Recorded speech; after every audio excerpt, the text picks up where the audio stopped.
En Contexto, una mirada a los derechos humanos. Con Daniel Vázquez. Daniel Vázquez, ¿cómo estás? Muy buenas tardes. Hola Alberto, querido, buenas tardes también a toda la audiencia. ¿Cómo te va? Yo creo que tú no habías nacido cuando se lanzó el álbum de Thriller. ¿Lo llegaste a bailar alguna vez? Mira, muchísimas gracias por tus amables palabras, pero efectivamente ya había nacido, así como no, ya me había tocado bailarlo. Sí, no, el paso lunar era otra cosa, tratar de hacerlo. Sí. Pero bueno, el tema que nos convoca a la conversación es muy serio. Cuéntanos, ¿de qué se trata, Daniel? Vamos a charlar un poquito sobre el seguimiento que le están haciendo a México en el Comité de Naciones Unidas contra la Desaparición Forzada de Personas. Mira, te cuento un poco qué son estos comités y de dónde vienen.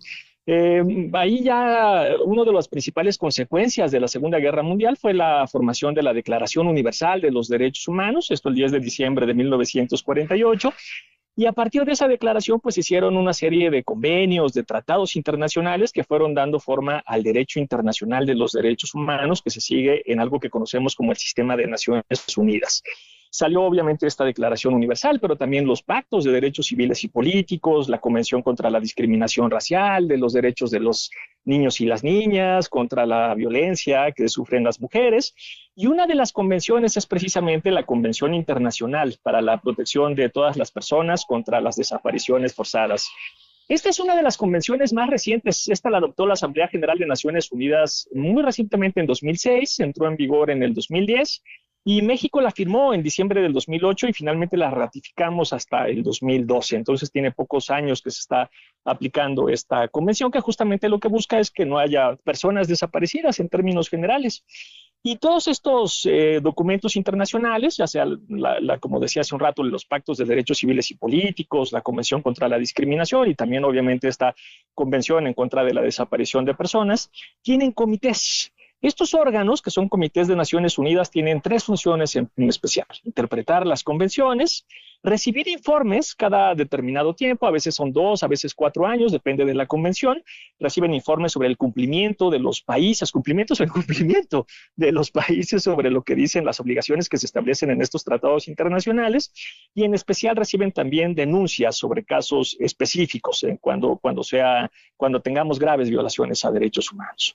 Entonces, el Comité contra la Desaparición de Personas, ya conocido del caso de México, recordemos que México, como decía hace un rato, entró hasta el 2012, entonces el primer análisis que hicimos con informe fue hasta el 2015, y fue muy importante porque el comité determinó ahí que en México se cometen desapariciones generalizadas, en donde la palabra generalizadas no es solamente un adjetivo, en realidad es una calificación jurídica.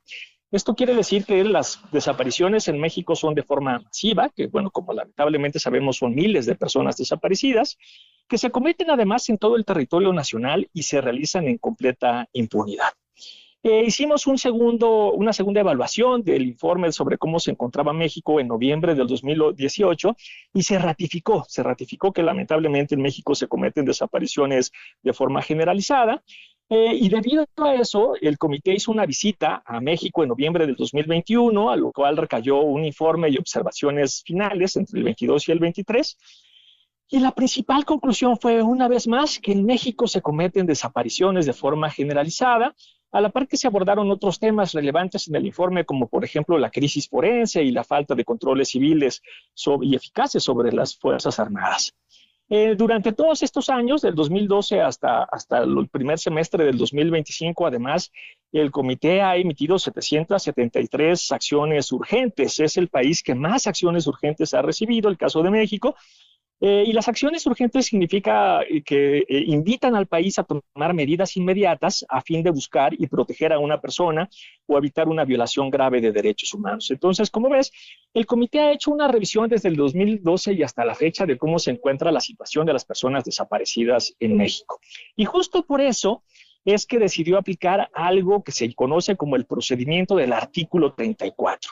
Mira, el procedimiento del artículo 34 dice que si el comité recibe información que a su juicio contiene indicios bien fundados de que la desaparición se practica de forma generalizada o sistemática, y no olvidemos que ya ha dicho en 3 ocasiones el comité que así es, que en México lamentablemente la desaparición ha sido generalizada, pues puede llevar el caso en cuestión con carácter de urgente a la Asamblea General de las Naciones Unidas por medio del secretario general justamente de estas Naciones Unidas.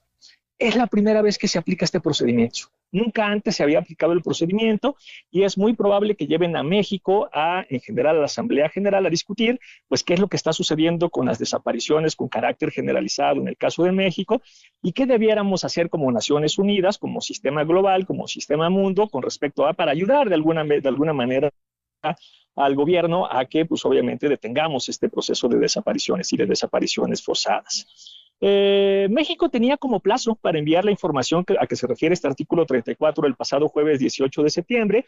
No tenemos una noticia certera sobre si se envió o no se envió información y el caso pues sigue andando. Entonces dentro de pronto vamos a tener una resolución para saber si finalmente el caso de México va a ser conocido por Naciones Unidas. Entonces, esto es lo que te quería contar cómo anda más o menos el procedimiento o cuál es el procedimiento y que una vez más estamos siendo vigilados de alguna manera, o más que vigilados, estamos siendo invitados a rendir cuentas por Naciones Unidas y eso pues siempre está bien, tener mecanismos de rendición de cuentas de carácter transnacional, sobre todo cuando se trata de graves violaciones a derechos humanos. ¿Cómo ves, mi querido Alberto?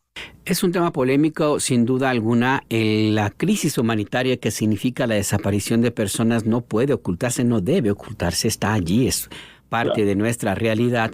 Pero también el hecho de que exista esta supervisión ha sido interpretado de distintas maneras, por distintas posiciones políticas sobre todo.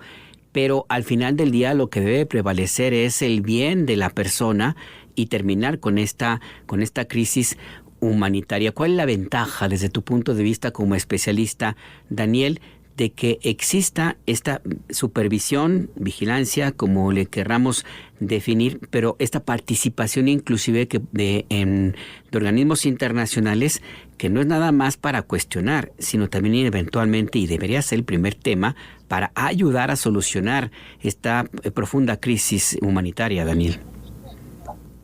Claro, mira, más que un juicio o un ataque a un gobierno en concreto, y no olvidemos que las primeras informes con respecto a la calificación, digamos, de desaparición generalizada para el caso de México vienen desde el 2015, es decir, no tienen que ver con un gobierno o con un partido en concreto. Entonces, más que pensar un juicio o un ataque a un gobierno, tenemos que pensar estos procesos como una oportunidad para proteger, como bien indicas, a todas las personas contra las desapariciones. De hecho, un conjunto de organizaciones de la sociedad civil, decenas de organizaciones y cientos de familiares de personas desaparecidas, hicieron algo que se conoce como un informe sombra. Y ese informe sombra, que es mandar una información también a este comité sobre lo que sucede en México, lo que solicita especialmente es la creación de un mecanismo internacional de esclarecimiento que ayude al Estado mexicano. Entonces, aquí el objetivo precisamente no es más que poner en el banquillo a un gobierno, a un partido o a una persona en particular, pero precisamente el objetivo es más bien que haya un mecanismo internacional que ayude al Estado mexicano a cosas como determinar las causas de las desapariciones, a establecer un programa nacional de prevención, a procesar debidamente a los responsables, a reparar a las víctimas, a buscar a las personas desaparecidas e identificar los cuerpos. Y no olvidemos lo más importante, que de alguna manera ya tú lo mencionabas, pero me gustaría también pues ratificarlo o relevarlo, y es que hoy tenemos más de 133,000 personas desaparecidas y más de 72,000 cuerpos sin identificar. Y mientras que en el año 2024 ocurrían en promedio 22 desapariciones diarias, en el primer semestre del 2025 tenemos 43 personas desaparecidas por día. Entonces, esta es una crisis en la que todavía nos falta mucho por hacer. Efectivamente, y hablarlo así con toda claridad es un paso importante. Muchas gracias por esta participación, Daniel Vázquez. Un abrazo muy grande y muy buena tarde a ti y también a toda la audiencia.